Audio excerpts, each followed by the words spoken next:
All right, here you have a convergence of two things that take up a pretty good amount of space in my mind. One thing that I am rather passionate about, and another thing that I used to be pretty passionate about, now not so much, but I do still have a lot of opinions. And I'll try to, and I do recognize I run the risk. Anytime I talk about Magic the Gathering, I run the risk of just yelling at clouds for minutes and minutes and minutes. I gotta try not to grump too much about back in my day. But basically, Wizards of the Coast collaborated with the Jim Henson Company to create this promotional video for an upcoming set that is apparently based on Lorwyn. I know, like, time is a flat circle. I haven't played Magic regularly in a good 10, 15 years, but it's always funny to just be like, oh, they're going back to Ravnica again. Oh, okay, cool. Oh, we're going back to Lorwyn. Okay. The upcoming set is Lorwyn Eclipsed, and back in my day,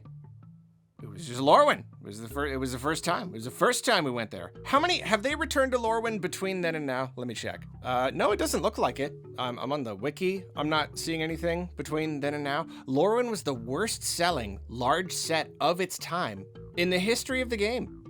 Wow, I had no idea. That's really interesting. Weird. I wonder why. So yeah, no, this is the first time they've returned to Lorwyn. That's kind of cool. Okay, I gotta yell at a cloud one time. I have to yell at one cloud. I have to indulge. Lorwyn was kind of the beginning of the end for me. The whole tribal thing.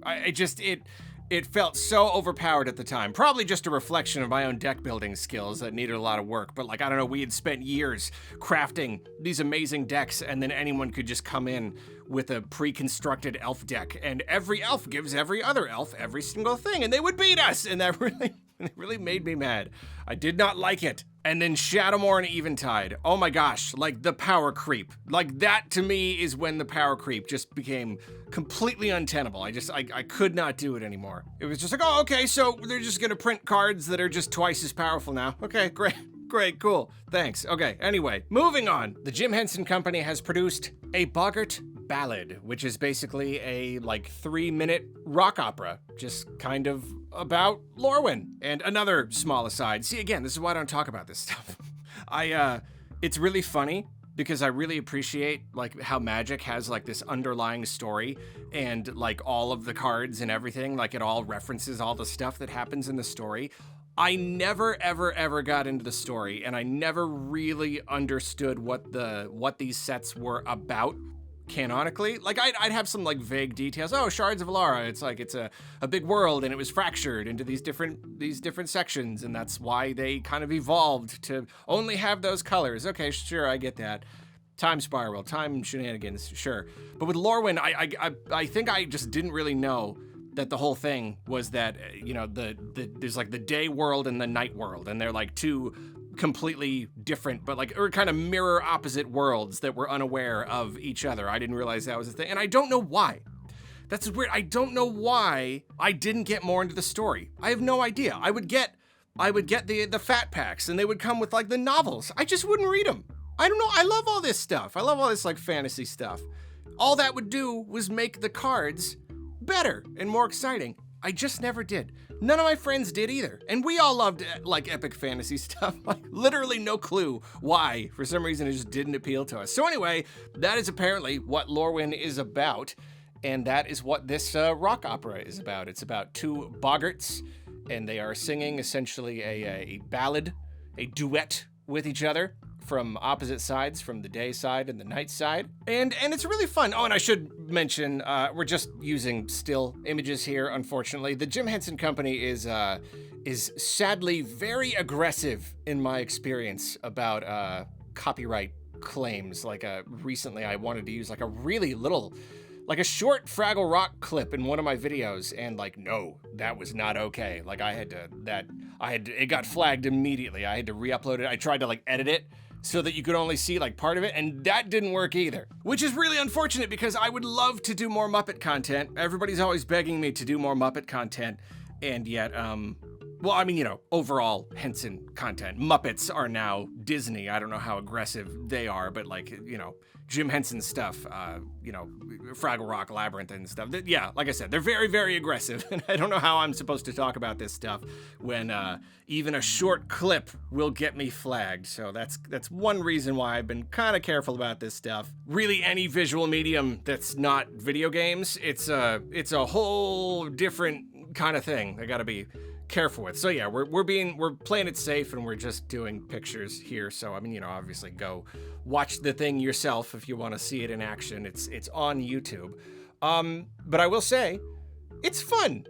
It's really fun. I really love how just kind of eternal these techniques are. These techniques that were basically pioneered by Jim Henson and his creative teams. Naturally, this harkens back to Dark Crystal more than anything. It's just the fantasy style, but like kind of a whimsical fantasy style. And in fact, it's pretty funny.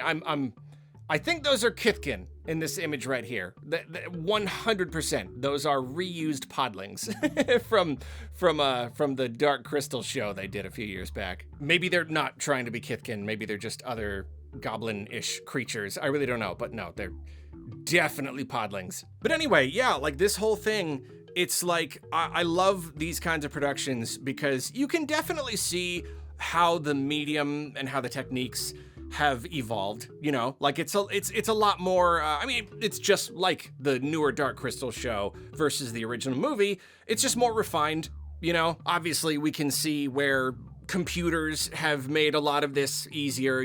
They can like digitally mask things out and they can use light CG here and there. That especially helps with things like lighting, but it also helps with just like the regular green screen compositing as well. Even when he's like walking out of the house in the beginning, there were puppeteers behind that puppet, moving all the different parts of the body, and they were wearing the green screen suits, and then they mask all of that out. But then like the fact that he's walking through a doorway, that's a lot of composited images kind of piled on top of each other in a way that is much more clean, much easier to do than it used to be.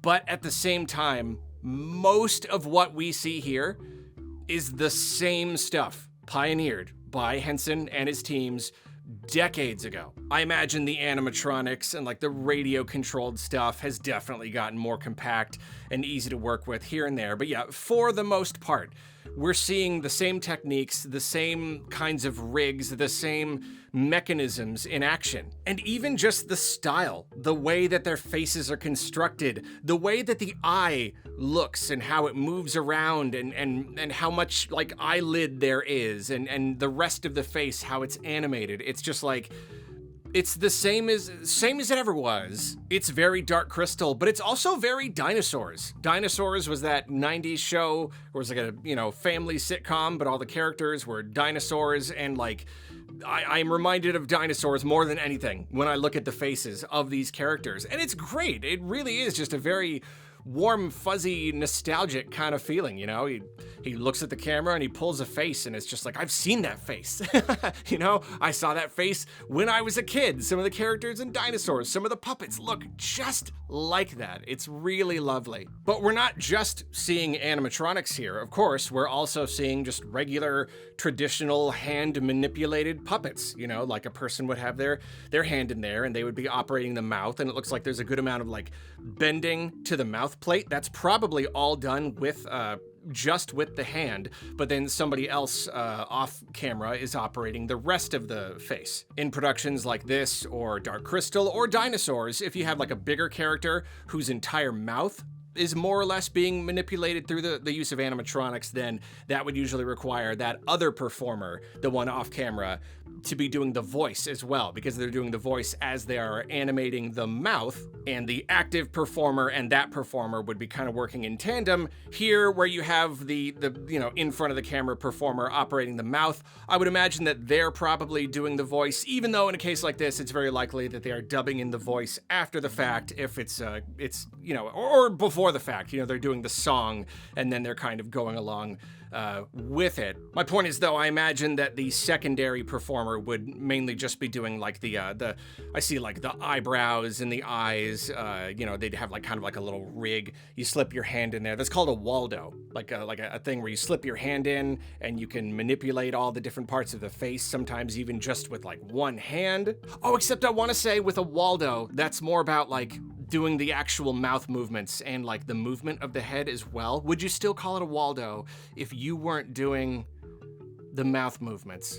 I don't know. I'm sorry, I'm a little rusty. So yeah, point is it's more or less operating the way that it has operated ever since the beginning, you know, and in any of these shots where it's like the full body puppet, like moving both arms and both legs, then like the number of performers involved, it's really amazing. And the number of performers and how they are all situated is gonna change shot to shot. Like every shot is gonna be different. You know, when you have the more close-ups where it's just like the head and the hands, then, you know, depending on what the hands are doing, you can get away with just one hand in the head and one hand for one hand, and if the other hand is just kind of tucked, then there you go, just one puppeteer. But if both hands are moving, most traditionally that would require one extra performer as a right-hander, or if the bit is complicated enough, then one performer would do the mouth and the other performer would perform both hands.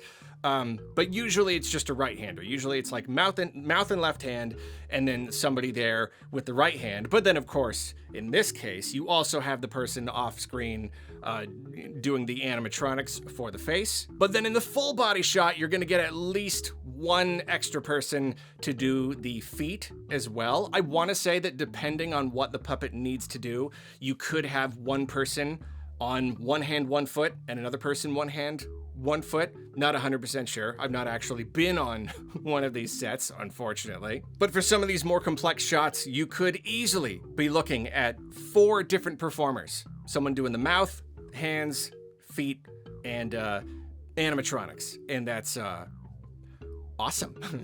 I think it's absolutely fascinating. And speaking of the performers, yeah, I don't really know who's performing here. I'm not super up to date on who is like performing at the Jim Henson Company. My knowledge mainly applies to like, you know, like the core Muppet group and all, you know, like some of the longtime performers. But according to the comments on the video, we've got a performer by the name of Grant Bacciocco. I don't know if he was doing the lead performing or was just one of the backups doing the hands or the feet or something.